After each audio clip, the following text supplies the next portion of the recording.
Iran ശക്തമായ പ്രതിരോധം തീർക്കുന്ന ഘട്ടത്തിൽ പോലും ഇപ്പോൾ അവിടെ നിന്ന് അത്ര രസകരമല്ലാത്ത വാർത്തകൾ പുറത്തു വരുന്നു. അവിടുത്തെ പ്രതിരോധ മന്ത്രി ഡിഫൻസ് മിനിസ്റ്റർ അമീർ നാസിർ സദേഹ് കൊല്ലപ്പെട്ടു എന്ന വിവരങ്ങളാണ് ഇപ്പോൾ പുറത്തു വരുന്നത്. ഇത് പൂർണ്ണമായും സ്ഥിരീകരിക്കേണ്ടതുണ്ട്. പക്ഷേ പ്രതിരോധ മന്ത്രി തന്നെ ആക്രമണത്തിൽ കൊല്ലപ്പെട്ടു എന്ന വിവരങ്ങൾ പുറത്തു വരുന്നു. അതേസമയം പരമോന്നത നേതാവിനെ സുരക്ഷിതമായ ഒരു താവളത്തിലേക്ക് മാറ്റിയിട്ടുണ്ട് എന്നതിനാൽ സുരക്ഷിതരാണ് എന്ന് വ്യക്തമാക്കുന്നു.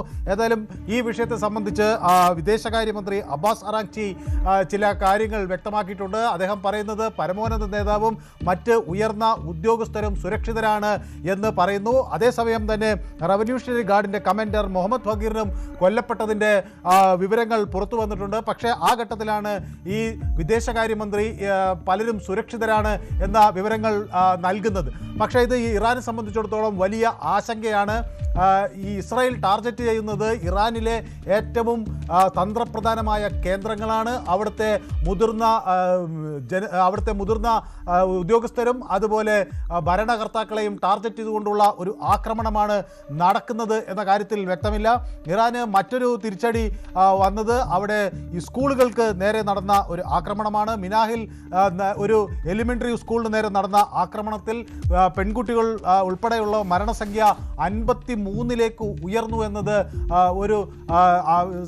ഈ യുദ്ധത്തിൽ ഏറ്റവും ആദ്യഘട്ടത്തിൽ തന്നെ ഉണ്ടാകുന്ന ഒരു കാഷ്വാലിറ്റി എന്ന നിലയിൽ ആളുകളെ ആശങ്കപ്പെടുത്തുന്ന ഒരു സാഹചര്യമാണ്. ഏതായാലും ഇറാൻ തിരിച്ചടിക്കും എന്ന നിലപാട് ആവർത്തിച്ച് പറയുന്നു. വിദേശകാര്യമന്ത്രി അറാഗ്ചി പറയുന്നത് പരമോന്നത നേതാവും അതുപോലെ ഉയർന്ന ഉദ്യോഗസ്ഥരും സുരക്ഷിതരായി തന്നെ ഇരിക്കുന്നു. പക്ഷേ ഇപ്പോഴും ഇറാൻ ഈ തിരിച്ചടി തുടരുന്ന ഘട്ടങ്ങളിൽ മധ്യ ഇസ്രായേലിൽ സൈറണുകൾ മുഴങ്ങുന്നതിൻ്റെ വിവരങ്ങൾ പുറത്തു വരുന്നു. ഇറാനി മിസൈൽ ആക്രമണം തുടരുന്നു എന്ന വിവരങ്ങൾ പുറത്തു വരുന്നു. ഇറാനിൻ്റെ മിസൈൽ ആക്രമണം തുടരുന്ന സാഹചര്യത്തിലാണ് അതീവ ജാഗ്രതാ നിർദ്ദേശം ഇസ്രായേൽ നൽകിയിട്ട് പ്രത്യേകിച്ച് ഈ ഇസ്രായേലിൻ്റെ മധ്യഭാഗത്തേക്കാണ് ഇപ്പോൾ കൂടുതൽ ആക്രമണങ്ങൾ വരുന്നത്. അതുകൊണ്ട് തന്നെ എയർ റൈഡ് സൈറണുകളാണ് മുഴങ്ങുന്നത്. ഇസ്രായേലി ഡിഫൻസ് ഫോഴ്സ് ഇത് സംബന്ധിച്ച് ഇത്തരത്തിൽ ആക്രമണം നടക്കുന്നതിനെ സംബന്ധിച്ചുള്ള സ്ഥിരീകരണങ്ങൾ നൽകുന്നു. എയർ ഡിഫൻസ് സിസ്റ്റം ഇപ്പോൾ അത് തടയാനുള്ള ശ്രമങ്ങൾ നടത്തുന്നു എന്ന് പറയുന്നു. ആളുകളോട് ഈ ഷെൽട്ടർ ആവശ്യമെങ്കിൽ ആ ഘട്ടത്തിലേക്ക് നീങ്ങണം. അതുപോലെ ഹോം ഫ്രണ്ട് കമാൻഡിൻ്റെ സുരക്ഷാ പ്രോട്ടോക്കോളുകൾ അനുസരിക്കണം എന്ന നിർദ്ദേശം നൽകുന്നു. അതോടൊപ്പം ഈ ഡെഡ് സീ റീജിയണിലും ചില ഡോൺ ഇൻഫിൽട്രേഷനുകൾ വന്നിരിക്കുന്നു. ഇതെല്ലാം തന്നെ സൂചിപ്പിക്കുന്നത് വളരെ സംഘടിതമായ ഒരു ആക്രമണം പല കോണുകളിൽ നിന്ന് ഇറാൻ നേരിടുന്നു എന്നാണ്. ഏതായാലും ഈ ഘട്ടത്തിൽ സെലൻസ്കിയുടെ പിന്തുണ അമേരിക്കയ്ക്ക് വരുന്നു. ലോകം രണ്ട് ചേരിയിലേക്ക് മാറുന്നു എന്നതിൻ്റെ അല്ലെങ്കിൽ ആ നിലയിലേക്കുള്ള സൂചനകളുടെ ഭാഗമായി പല രാഷ്ട്രങ്ങളും ഇപ്പോൾ അമേരിക്കയ്ക്കും ഇസ്രായേലിനും പിന്തുണ പ്രഖ്യാപിച്ച് വരുന്നു. അതോടൊപ്പം തന്നെ IDF ഇറാനിലേക്ക് ഒരു വേവ് ഓഫ് സ്ട്രൈക്സ് എന്ന രീതിയിൽ ഒരു പ്രവാഹം ആക്രമണങ്ങളുടെ ഒരു പ്രവാഹം നടത്തിയതിൻ്റെ ഒടുവിലത്തെ വിവരങ്ങൾ ഇപ്പോൾ വരുന്നു. സ്ട്രാറ്റജിക് ഇറാനിയൻ ഡിഫൻസ് ലൊക്കേഷനുകൾ ശ്രദ്ധയിൽ കേന്ദ്രീകരിച്ചുകൊണ്ടാണ് ഈ ആക്രമണങ്ങൾ നടക്കുന്നത്. Advanced SA-65 air defence system ആണ് ഇപ്പോൾ ഇത് തടയാനായി ഇറാൻ ഡിപ്ലോയ് ചെയ്തിട്ടുള്ളത്. കെർമൻഷാ എന്ന പ്രദേശത്ത് അതായത് പടിഞ്ഞാറൻ ഇറാനിലുള്ള ഈ കെർമൻഷാ ഏരിയയിലാണ് ഈ ഡിഫൻസ് സിസ്റ്റം പ്രവർത്തിക്കുന്നത്. അവിടെ ആ നിലയിൽ വരുന്ന ആക്രമണങ്ങൾ തടയാനുള്ള തീവ്രമായ ശ്രമം ഇറാൻ നടത്തുകയും ചെയ്യുകയാണ്. ഏതായാലും ഇറാനെ സംബന്ധിച്ചിടത്തോളം ഇത് പെട്ടെന്ന് വിട്ടുകൊടുക്കാനുള്ള ഒരു തീരുമാനമില്ല. വളരെ വേഗം ഇറാൻ കീഴടങ്ങും എന്ന പ്രതീക്ഷ അമേരിക്കയ്ക്ക് വെച്ചു പുലർത്തിയിരുന്നെങ്കിലും അത് അങ്ങനെ സാധ്യമാകുമോ എന്ന സംശയങ്ങൾ ആദ്യഘട്ടത്തിൽ തന്നെ വരികയാണ്. മധ്യേഷ്യയിലെ പല കേന്ദ്രങ്ങളിലേക്ക് ആക്രമണം നടക്കുന്നു. റിയാദിൽ ഇപ്പോൾ ഏറ്റവും ഒടുവിൽ റിയാദിലും ആക്രമണം നടന്നതിൻ്റെ വിവരങ്ങൾ പുറത്തു വരുന്നു. അതോടൊപ്പം അമേരിക്കയുടെ 4 തന്ത്രപ്രധാനമായ എയർ ബേസുകൾ കേന്ദ്രീകരിച്ച് നിരന്തര ആക്രമണങ്ങളുണ്ടാകും.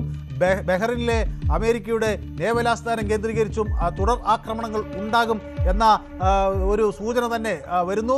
അതിൻ്റെ ദൃശ്യങ്ങളും ആ തരത്തിലുള്ള നീക്കങ്ങളും വളരെ പ്രകടമായി തന്നെ ഉണ്ട്. ഇസ്രായേലിനെ സംബന്ധിച്ചിടത്തോളം ഇത് കരുതിക്കൂട്ടി തയ്യാറെടുപ്പുകൾക്ക് ശേഷം നടത്തുന്ന ഒരു ആക്രമണമാണ് എന്ന കാര്യത്തിൽ തർക്കമില്ല. ഇതിൽ ലോകരാജ്യങ്ങളുടെ ഒരു നിലപാട് ഇടപെടൽ എത്ര പെട്ടെന്ന് ഉണ്ടാകും എന്നതാണ് എല്ലാവരും ഉറ്റുനോക്കുന്നത്. സമാധാനം എല്ലാവരും ആഗ്രഹിക്കുന്നു. പക്ഷേ അത് എത്ര വേഗത്തിൽ എങ്ങനെ ആരുടെ ഭാഗത്തു നിന്ന് അതിന് ഒരു മുൻകൈ ഉണ്ടാകും എന്നതിനെക്കുറിച്ചൊക്കെയുള്ള ചർച്ചകൾ പല ഇടങ്ങളിലും വയ്ക്കുന്നു. പലരും ഇതിനെ ആക്രമണത്തെ അവലംബിക്കുന്നു. ഈ പ്രശ്നങ്ങൾ സമാധാനപൂർവ്വമായി ചർച്ചയിലൂടെ പരിഹരിക്കണം എന്ന ആവശ്യമുയർത്തുന്നെങ്കിലും പക്ഷേ കാര്യങ്ങൾ കൈവിട്ട് യുദ്ധത്തിലേക്ക് നീങ്ങിയിരിക്കുന്ന ഒരു ഘട്ടത്തിൽ ഇനി എങ്ങനെ സമാധാനം എത്ര പെട്ടെന്ന് സാധ്യമാകുമെന്ന വലിയ ചോദ്യം അവിടെ നിൽക്കുകയാണ്. അനുശ്രീ, മനു, അതുപോലെ തന്നെ ഈ ആക്രമണം എപ്പോൾ അവസാനിക്കുമെന്നുള്ളതാണ് എല്ലാവരും ഉറ്റുനോക്കുന്ന ഒരു പ്രധാനപ്പെട്ട കാര്യമെന്ന് പറയുന്നത്. അവിടെ ഏറ്റവും പ്രധാനപ്പെട്ട ഒരു കാര്യമായി മാറുന്നത് നമ്മുടെ ഇറാൻ വിദേശകാര്യമന്ത്രി അബ്ബാസ് അറാച്ചി വ്യക്തമാക്കിയിട്ടുള്ള ഒരു കാര്യമെന്ന് പറയുന്നത് നാളെ പുലർച്ചെ 4 മണിയോടുകൂടി ഇസ്രയേലും അമേരിക്കയും ആക്രമണം അവസാനിപ്പിക്കുകയാണെങ്കിൽ തങ്ങളുടെ ഭാഗത്തു നിന്നുള്ള ആക്രമണവും തങ്ങൾ അവസാനിപ്പിക്കാമെന്നുള്ളതാണ്. എന്നാൽ അത്തരത്തിലൊരു പ്രതികരണവും ഇപ്പോൾ ഇരു രാജ്യങ്ങളുടെ ഭാഗത്തു നിന്നും ഉണ്ടായിട്ടില്ല എന്നുള്ളതാണ്. അങ്ങനെയെങ്കിൽ ഇനി നാളത്തേക്ക് എന്ത് പ്രതീക്ഷിക്കണം നമ്മൾ? ഇതിൽ അങ്ങനെ ഒരു പ്രതികരണം നടന്നെങ്കിലും പക്ഷേ ഇതിന് അമേരിക്ക ഒരു വെള്ളപ്പതാക ഉയർത്തുന്ന ഒരു രീതി നമുക്ക് കാണാൻ കഴിയുന്നില്ല. ട്രംപ് ഇതിൽ വ്യക്തമായി ഒരു കാര്യം പറയുന്നു, ന്യൂക്ലിയർ ഡീൽ അവസാനിച്ചിരിക്കുന്നു. ഇത് ഒരു ഇറാനെ ഒരു പാഠം പഠിപ്പിക്കുക എന്ന നിലയിലേക്കാണ് കാര്യങ്ങൾ നീങ്ങുന്നത് എന്നാണ് ട്രംപ് വ്യക്തമാക്കുന്നത്. It's A freedom for Iran എന്നാണ് അദ്ദേഹം പറയുന്നത്. അതായത് അവിടെ ഒരു ഭരണമാറ്റം ഉണ്ടാകണം. ഭരണമാറ്റം ഉണ്ടായി അവിടുത്തെ ജനങ്ങൾ ഒരു സർക്കാർ അവിടെ നിലവിലുള്ള ഈ പുരോഹിത നേതൃത്വത്തിൽ നിന്ന് മാറി അവിടെ ജനങ്ങളുടെ ഒരു ജനാധിപത്യ സർക്കാർ ഉണ്ടാകുന്നത് വരെ ഈ പോരാട്ടം തുടരുമെന്ന് ട്രംപ് ഏറ്റവും ഒടുവിൽ വാഷിംഗ്ടൺ പോസ്റ്റിനാണ് ഇത് സംബന്ധിച്ചൊരു ഒരു അഭിമുഖം ചെറിയ തോതിൽ ഫോണിലൂടെ കൊടുത്തത്. അദ്ദേഹം അതിൽ ഉറച്ചു നിൽക്കുന്നു. ഇറാനെ സ്വതന്ത്രമാക്കുക, അവിടുത്തെ ജനങ്ങളിലേക്ക് അധികാരം കൊടുക്കുക എന്നാണ് തൻ്റെ നിലപാട് എന്ന് പറഞ്ഞുകൊണ്ടാണ് അദ്ദേഹം ആക്രമിക്കുന്നത്. അവിടെ ഈ മിലിറ്ററി ഓപ്പറേഷൻസിൻ്റെ അല്ലെങ്കിൽ ഈ യുദ്ധ സംവിധാനങ്ങളുടെ ഒക്കെ ഏക ലക്ഷ്യം അതുമാത്രമാണ്. അതിലൂടെ പരിഹാരം ഉണ്ടാവുകയുള്ളൂ എന്നാണ് ട്രംപ് വ്യക്തമാക്കുന്നത്. അപ്പം തന്നെ ഒരു കാര്യം വ്യക്തമാണ്, ഇത് പെട്ടെന്ന് അവസാനിക്കില്ല എന്ന സൂചന തന്നെയാണ് ട്രംപിൻ്റെ വാക്കുകൾ നൽകുന്നത്. ഭരണമാറ്റം ഇറാനിൽ ഉണ്ടാകാതെ അവിടെ ഇനി പ്രശ്നപരിഹാരം ഇല്ല എന്ന നിലപാട് ട്രംപ് എടുക്കുമ്പോൾ അത് ഈ യുദ്ധം കൂടുതൽ നാൾ നീളും എന്ന സൂചന തന്നെയാണ് നൽകുന്നത്. ഇസ്രായേലിൻ്റെ ആക്രമണം കൂടുതൽ കടുത്തതാകുന്നു. ഇതിൽ ഏറ്റവും ഒടുവിൽ എനിക്ക് ലഭിക്കുന്ന ചില വിവരങ്ങളനുസരിച്ച് ഈ ഹോർമോസ്ഗാൻ പ്രദേശത്ത് അവിടെ ഈ ഹോർമോസ്ഗാൻ പ്രദേശത്ത് വലിയ തോതിൽ ആക്രമണങ്ങൾ നടന്നിരിക്കുന്നു. ഹോർമോസ്ഗാൻ പ്രോവിൻസ് എന്ന് പറയുന്നത് ഇറാനിലെ ഈ തെക്കൻ ഭാഗത്തുള്ള ഒരു പ്രവിശ്യയാണ്. അവിടെ നടന്ന ആക്രമണങ്ങൾ ഏതാണ്ട് 70 പേർ കൊല്ലപ്പെട്ടു. ഈ തെക്കൻ പ്രവിശ്യയിലാണ് മിനാബ് ഉള്ളത്. അവിടെയാണ് 53 കുട്ടികൾ ഉൾപ്പെടെയുള്ള ആ എലിമെൻ്ററി സ്കൂളിലെ വിദ്യാർത്ഥികൾ മരിച്ചിട്ടുള്ളത്. അതോടൊപ്പം തന്നെ ഈ പ്രദേശത്ത് മറ്റാളുകളും ഗുരുതരമായി പരിക്കേറ്റ സാഹചര്യമുണ്ട്. 90ഓളം ആളുകൾ അങ്ങനെ പരിക്കേറ്റിരിക്കുന്നു.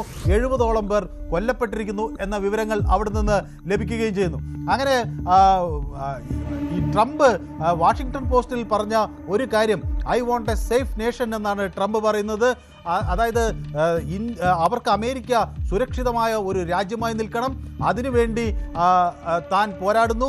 മറ്റൊന്ന് ഫ്രീഡം ഓഫ് ദി പീപ്പിൾ എന്നാണ് പറയുന്നത്. അവിടെ ഇറാനിലെ ജനങ്ങളുടെ സ്വാതന്ത്ര്യത്തിന് വേണ്ടി താൻ പോരാടുന്നു എന്ന ഒരു കമൻറ്റ് കൂടിയാണ് അദ്ദേഹം കൊടുത്തിരിക്കുന്ന. ഒരു ചെറിയ സന്ദേശമാണ് വാഷിംഗ്ടൺ പോസ്റ്റ് നൽകിയിരിക്കുന്നത്.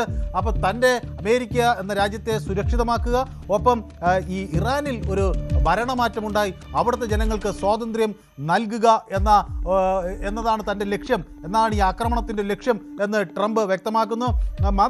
മാത്രവുമല്ല ഈ എല്ലാ സന്ദേശങ്ങളിലും അവിടുത്തെ ഇറാനിലെ സാധാരണക്കാരായ ജനങ്ങളോട് ഉയർന്നു വരാനും ഈ ഭരണം കൈയാളുന്ന രീതിയിലേക്ക് കാര്യങ്ങൾ കൊണ്ടുവരാനും അവിടുത്തെ ആളുകളെ പ്രോത്സാഹിപ്പിക്കുന്ന പ്രതികരണങ്ങൾ ട്രംപിൻ്റെ ഉണ്ടാകുന്നു. ഇത് വരാനിരിക്കുന്ന തലമുറകൾക്കുള്ള ഏക അവസരമാണ് എന്ന് ഓർമ്മപ്പെടുത്തലും ഒക്കെ ട്രംപ് നടത്തുന്നുണ്ട്. അപ്പോൾ സ്വാഭാവികമായും ഈ ട്രംപിൻ്റെ ഭാഗത്തു നിന്നുള്ള ഈ പ്രതികരണങ്ങൾ വ്യക്തമാക്കുന്നത് ഇറാനിലെ ഒരു ഭരണമാറ്റം ലക്ഷ്യം വെച്ചുകൊണ്ടുള്ള ഒരു നീക്കം അമേരിക്ക നടത്തുന്നു. അതുകൊണ്ട് ഈ യുദ്ധം പെട്ടെന്ന് അവസാനിപ്പിച്ച് പുറകോട്ട് പോകാനുള്ള ഒരു സാധ്യത കാണുന്നില്ല. മറിച്ച് അവിടെ ഒരു സ്ഥായിയായ ഭരണമാറ്റം ഉണ്ടാക്കുക എന്നത്, ഒരു ഭരണ സംവിധാനം ഉണ്ടാക്കുക, അതിന് നിലവിലെ ഭരണ സംവിധാനത്തെ മാറ്റുക എന്ന ഒരു ലക്ഷ്യമാണ് ട്രംപിനുള്ളത്. അത് നടപ്പിലാകുന്നതുവരെ ഈ യുദ്ധം തുടരും എന്ന സൂചന തന്നെയാണ് അവിടെ നിന്ന് നമുക്ക് ലഭിക്കുന്ന. അനുശ്രീ, ശരി, മനു ഭരതാണ് കൂടുതൽ വിവരങ്ങൾ നൽകിക്കൊണ്ടിരിക്കുന്നത്. കൂടുതൽ വാർത്തകൾക്ക് news 18 Keralam YouTube channel subscribe ചെയ്യുക.